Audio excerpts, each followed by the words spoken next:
అమరావతి రాజధాని నిర్మాణంపై full focus పెట్టేసింది కూటమి సర్కార్. ఎన్నికల ఫలితాలు వచ్చిన తర్వాత అమరావతికి కొత్త కళ వచ్చేసింది. ఎన్డీఏ ప్రభుత్వంలో టీడీపీ కీలకంగా మారడంతో కేంద్రం నుంచి సైతం సహాయం లభిస్తోంది.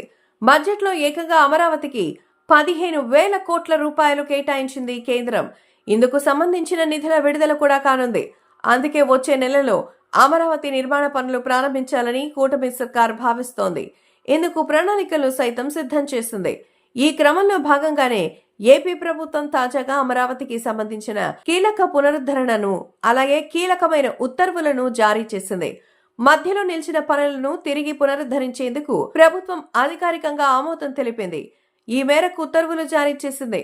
మొత్తం 20 పనులకు ఆమోద ముద్ర వేసిన సిఆర్డీఏ ప్రభుత్వానికి ప్రతిపాదనలు పంపించింది.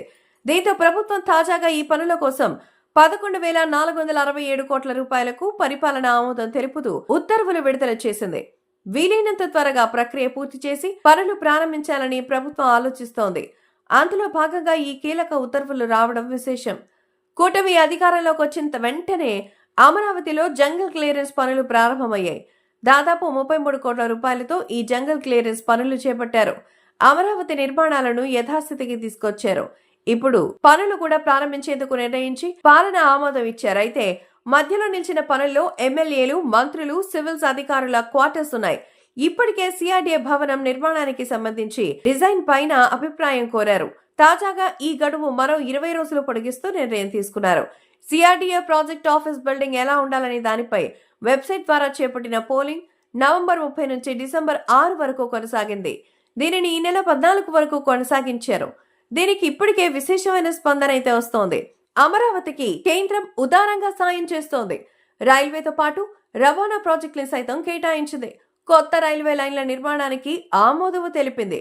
ఔటర్ రింగ్ రోడ్డు నిర్మాణానికి కావలసిన భూసేకరణ నిధులకు అంగీకరించింది. దీంతో వచ్చే నెల నుంచే పనులు వేగవంతం చేయాలని ఏపీ ప్రభుత్వం ప్రణాళికలు సిద్ధం చేసింది. మరోవైపు గతంలో పనిచేసిన సింగపూర్ ప్రభుత్వంతో తిరిగి కలిసి పనిచేసేందుకు అనుమతి ఇవ్వాలని ఏపీ ప్రభుత్వం తాజాగా కేంద్రాన్ని కోరిన సంగతి తెలిసిందే. ఇప్పుడు నిర్మాణాలపై కూడా పాలనాపరమైన అనుమతులు రావడంతో అమరావతి నిర్మాణంలో కీలక అడుగులు పడినట్టే.